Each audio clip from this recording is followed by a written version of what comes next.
saturation. And part of this is compound formulation and pad design. Some of it's also in the nature of a large orbit tool. It's going to try and throw things out, not suck things up. But the reason we do the priming technique and the way we do things that I showed you out there is that we're trying to eliminate, like I was saying, if we get pad saturation all the way to the backing, the weight dynamic of this pad is drastically different than where we started. It becomes an issue because obviously you've now thrown the pad as a part of the counterbalancing system, right? So we've got to keep it, one, unsaturated so the pad stays as close to its ideal operating weight as possible, but also that that's where that miserly compound consumption comes in, is we're keeping everything at the surface. So you're not constantly adding more because all the compound goes to the back. It's staying where it's supposed to be, which is on the face of the pad, actually touching the paint. It's key to that whole maintaining balance thing. That we should actually do the study on what the weight change is of fully saturated pad versus dry. I bet it's 10 times its weight. It's probably 10 times its weight because the foam weighs almost nothing. So, and it's a very delicate balancing act we're playing here with an orbit of that size. So, well, the first observation you can make about wool pads is that the wool pad use in body shops is not the same wool pad we're talking about for dual action polishers. So different fiber, different design of the pad. So tufted, which is sewn yarn, is what the wool pads of yesterday used to be, and were still being used in body shops, I guess. And that's not what we're talking about on a dual action polisher. So we're talking about fibers that are not twisted and not yarned together. These are all single fibers, right? And they're also more refined. So this wool fiber is not the same wool fiber that's used on a tufted wool pad. So they're much more durable, but smaller diameter.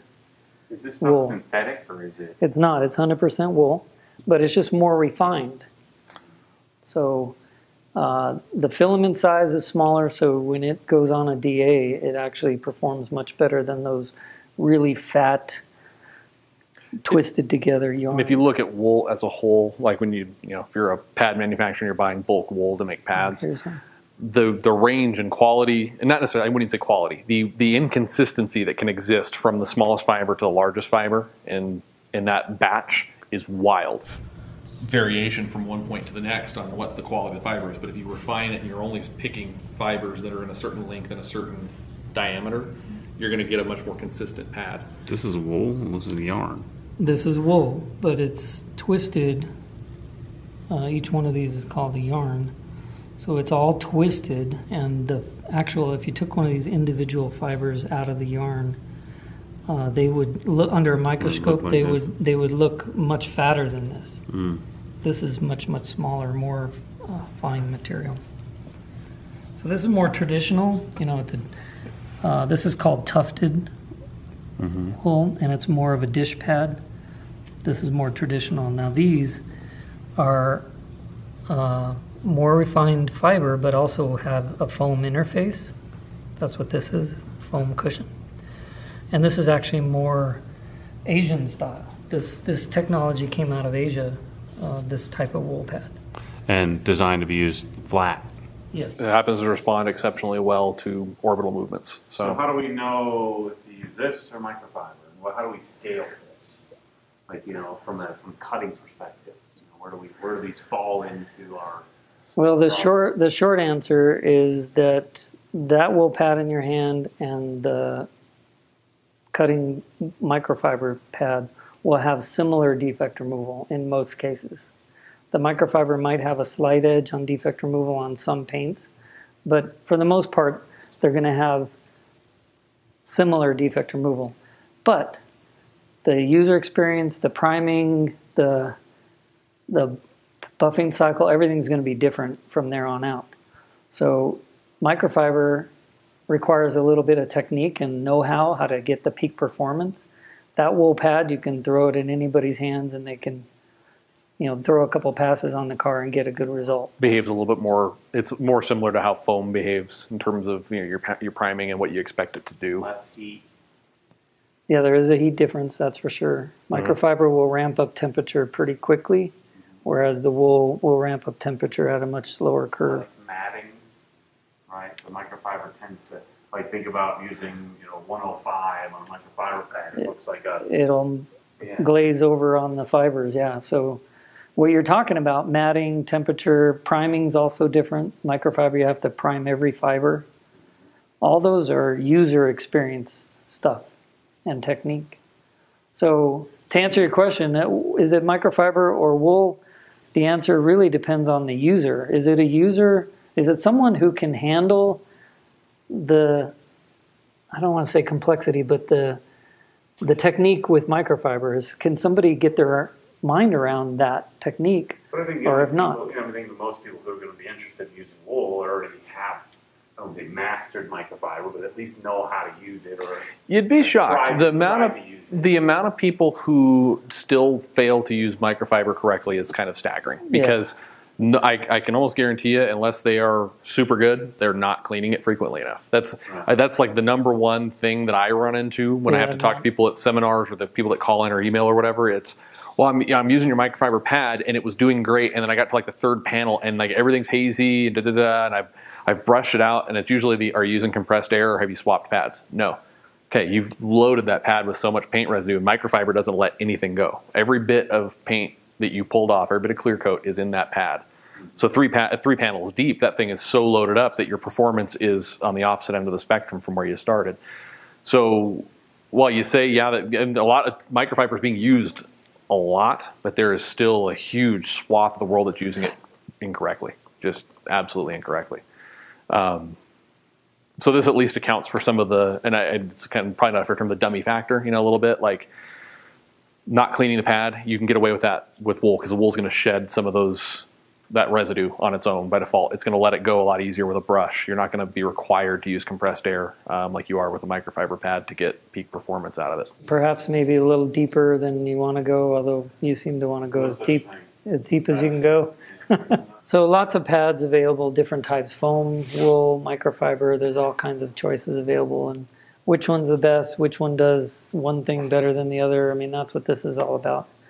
So foam, the characteristics of foam have broadened over the last few years. There's actually 9 foam properties, and this is industry specs. There's 9 foam properties that are variables that can be adjusted in a buffing pad that will change the way that pad performs. But microfiber is a completely different surface. And the thing about microfiber is it's very, very tiny, and there's lots of them. That's called density. There's lots of fibers. But the way you get more surface area is it's a fiber that is vertically split. So that split actually results in 2 times more surface area. So if you had a solid, so it splits at the end, kind of like a split end. No, it's No, all right the way down. through the entire. If that you can take that cross section at any point through the entire filament, and it looks exactly the same. so the slits are vertical, so they're like this way. And So we have, the polyamide is the more absorbent of the two. yes, that's this stuff Right. in the middle. So And then wool, which is a natural fiber. So the microfiber you're looking at there, Matt, is synthetic. So this is a man-made material. yeah. It is completely engineered and produced by machine.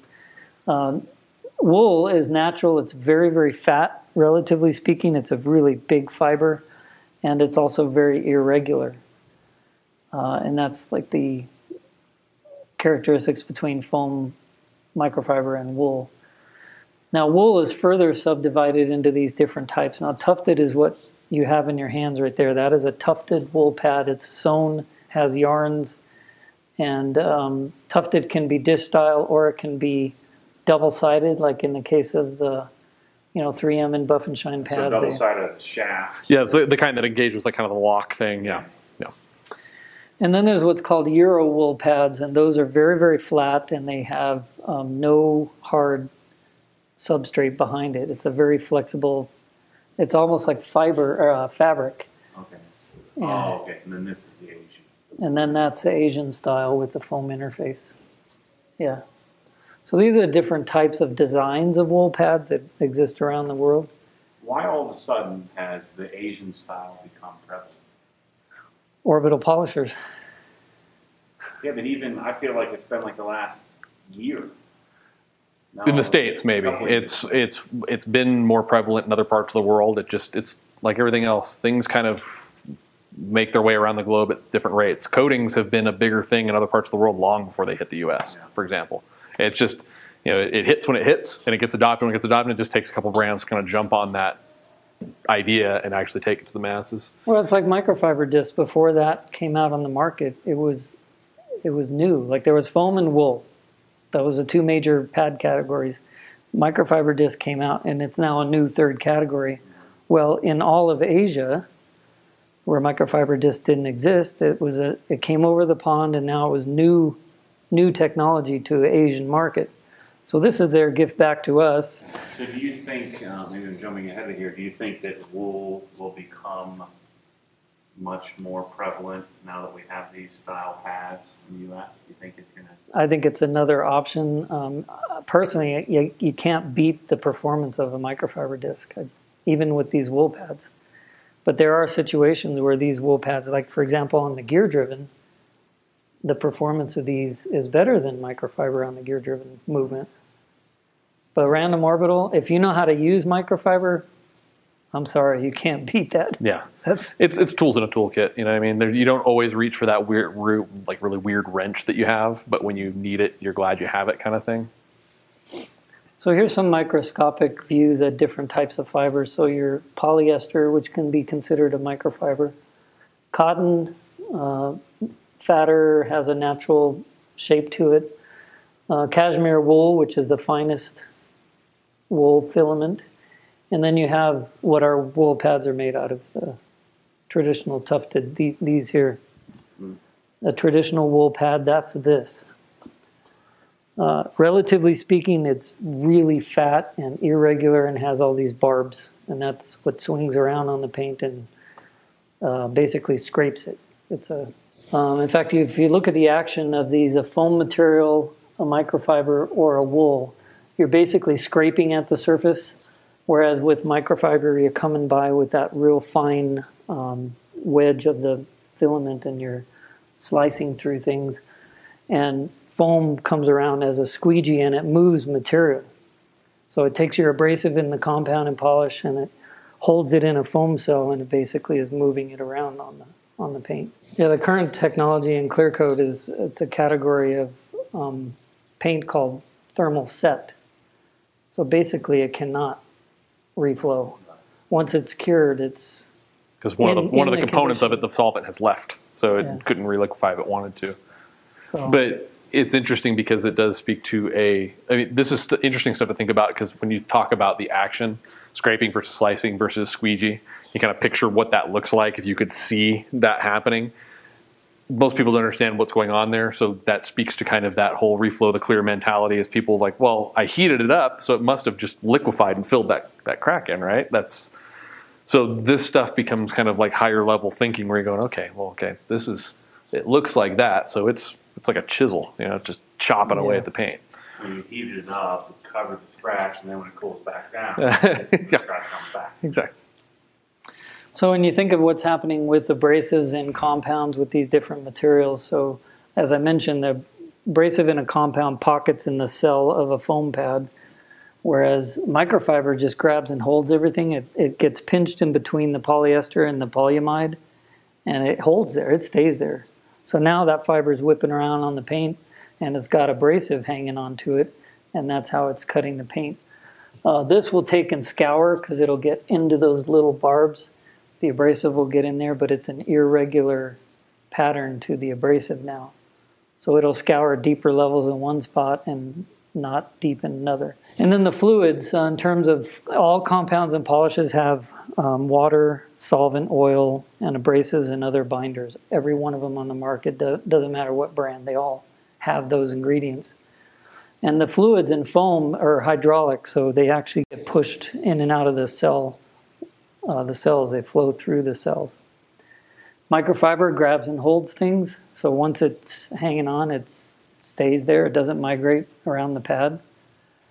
Wool will be actually semi-absorbent. It's a natural fiber, and it will actually soak into. Yeah, it's like conditioner for human hair. When we condition our hair, the ingredients in that product now get soaked into our scalp and into our hair follicles. The amount that the material itself is contributing to surface area, and when you're polishing paint, it's all about surface area. So there's moderate amount with foam.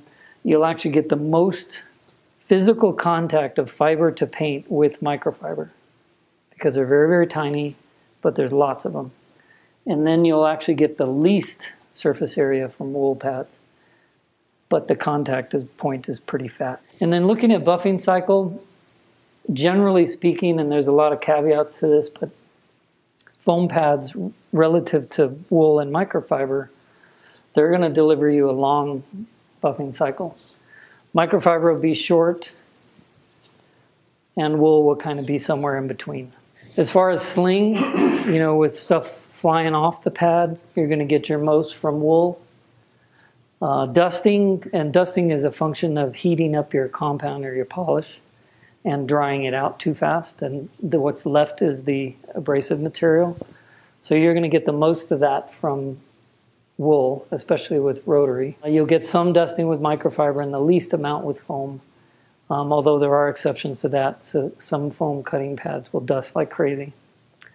Compound amount, this is basically the optimal amount of compound to use with this type of material. You're going to use the most with wool because of the absorbency, and you'll actually use the least with microfiber. Another way to look at this is in the procedure. So looking at these different pad materials, if your goal is a one-step, what would be the best material to do that with?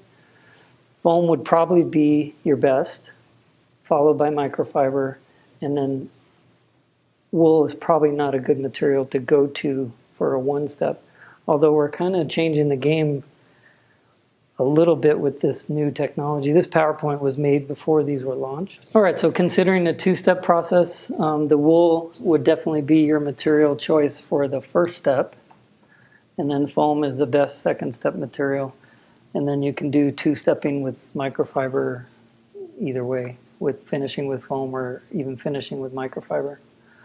Supplemental wetting agents, you know, spraying water, what materials tend to work the best? Microfiber loves that, the whole spraying water thing. Wool does a good job. I did it for many years with rotary and wool, spraying water. And then foam will do okay. Sanding marks, if the goal is to go after that type of defect, the fastest would be with a wool pad to remove sanding marks. You can do it very efficiently. You'll get strong defect removal, but it will leave a good finish, so better than wool actually. And then the best finish, although slowest sanding mark removal, will be with foam. Another thing to look at here is in the body shop, if you're in very, very fresh or cured, there's some pad choices. The best would be foam if you're in that very, very fresh, where it's, you know, fingernail type fresh. Then your best choice is with foam. But once you start curing, if it's baked clear or if it's next day clear, then you start working up into the fiber pads, and they're very, very good in that scenario. In my Raptor, we painted had the fender flares painted. Mm-hmm. When would you, let's say that they didn't come out super clean. Yeah. How long do I have to let those gas off? Everybody always talks about. For polish them? Well, as long as it's not wet. the question there is, did you paint them or a body shop paint them? No, a body shop painted them. Yeah. Okay. So the refinish technology in paint, there's two major types of paint. There's air dry and there's force cured. To properly answer your question, you really need to know what clear coat they sprayed on there. If it's air dry, you want that to outgas for days. 30 days, 45 days. 30 is good, but today's clear coats, you don't have to wait beyond 30 days. Some of them are fully cured 3 days later. But air dry is going to be slower at outgassing for sure. Now, if it's force cured, that means they either IR lamped it or they baked it, and those are cured when they come out of the booth. Yeah, I think they were baked like in a room. It's becoming more and more common. It's especially like a good body shop. I mean, you're Fred in the Shed type guys behind a barn somewhere doing it. Yeah, they're going to air cure, but most of your solid shops, your first class shops are going to bake. I could microfiber compound those if I wanted to 5 days later. Yeah. Because I was waiting for what now it's turned into 3 months, but that wasn't on purpose. Well, it's advice that is old news now, because I'm probably going back 10 years where the advice from paint companies and body shops was, hey, don't wax this, don't seal it. 30, 60, 90 days, ridiculous numbers where you're going, okay, so I should leave this brand new paint. It's still very common. It's a very common rumor that, hey, don't wax your car, don't put a coating on your car for 60 days. I will admit to being guilty of doing it as recently as probably 3 years ago, saying, 30, because I was basing it off of information that I had, but paint industry is not very good about communicating to the detailing side of the business. You know what I mean? They don't tell us, but we now have intimate relationships with paint manufacturers where we're training their people on how to refinish their own paints. So we get this kind of nice feed of current information on this stuff. So even worst case scenario, 30 days. That's way overkill for even air dry, because the technology in clear coats recently has changed. The paint companies have delivered products that cure faster now. Because I would still benefit from doing just a finishing polish from a gloss perspective. Yeah. On my new fender players, and then coat them or wax them or do whatever you're going to do to them, even if it's just a quick 2 pass. With a soft foam pad. Yeah. Well, and it always seemed so insane, these long windows, because you've just paid to have, like in your case, you just paid to have those fender flares painted. So you now have to either panic anytime a bird flies overhead, because if it lands on you can't touch it. They're not protected. You can't protect, exactly. So you've set yourself up in this situation where it's like, holy crap, I just got to leave it in the garage for 60 days because anything could go wrong, and then I've got to go back and get it painted again and reset the timetable. You know what I mean? So. Well, what's happened is the paint companies have responded to the financial pain point that car factories experience. So car factories have got efficient at taking parts and throwing together a car. It goes down the assembly line. They can make a car in a short amount of time. Yeah. And then it gets to the paint booth, and we're waiting for paint to dry. And the whole speed bottlenecks at the paint department. Right, that doesn't work. Yeah. So the paint companies have come out with products that will cure really fast. And to the extent that in the auction houses now, they're going to products where they do not have to bake them anymore, but it will air dry in 30 minutes. Yeah. And they can sand and buff in 30 minutes without baking it. So products are getting very fast. So the whole recommendation on 60 days. Also, there's also environmental regulation that comes into play as well. Like you think in a car factory, I mean the numbers, but the electrical cost to run an IR curing system or a baking system to cook the paint. Thousands, hundreds of thousands. They were spending tons of money to run these systems. Well, let's just develop a paint that doesn't need that, right? So that's where we're at now. So the trickle down effect for body shops and us as consumers is that the 30-day window is no longer a real thing. The one caveat to what we say is the assumption is that the paint was properly mixed by the painter. So all these paints on your Raptor and on cars are catalyzed. So there's part A, part B being mixed together in a pot. It catalyzes, reacts, sprayed on the car, and then it dries and cures. But if they don't mix the ratio of part A and part B and sometimes part C with hardeners, if that ratio is not where it needs to be, there are some paints that are today put on cars that never fully cure. They will never. You can put it in the baking booth for 3 days. You can wait 6 months. It will never fully cure because it was not mixed properly.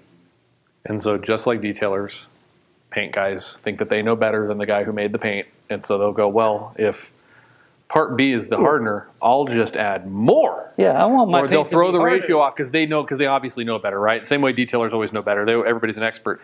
So that is the cocktailing of clears is also a very common thing. So everything we say is with the assumption that the guy who shot it actually followed the directions. So let's look at systems. We've been talking about the random Orville, gear-driven, and rotary, and these different foam pad materials.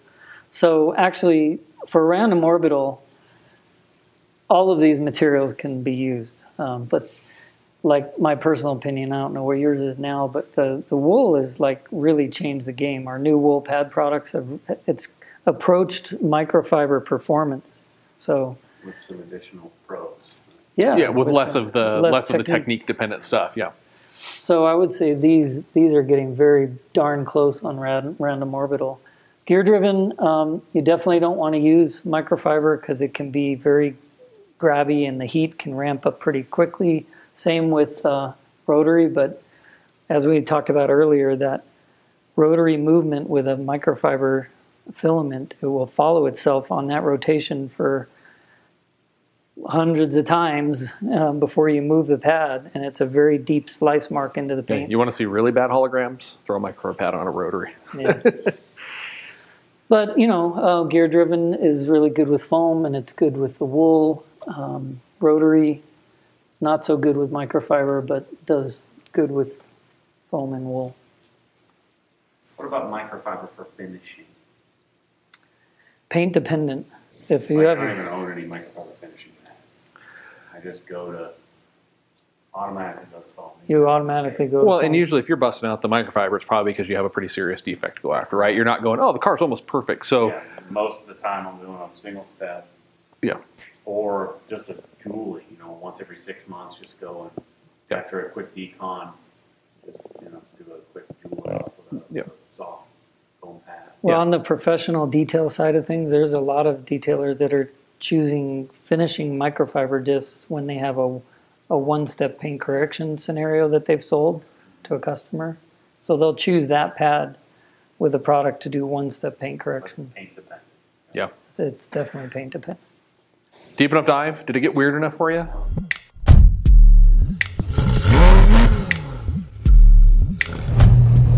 What happens when the force pulls you back, your foot naturally comes off the gas. You have to keep your foot to the floor, foot to the floor.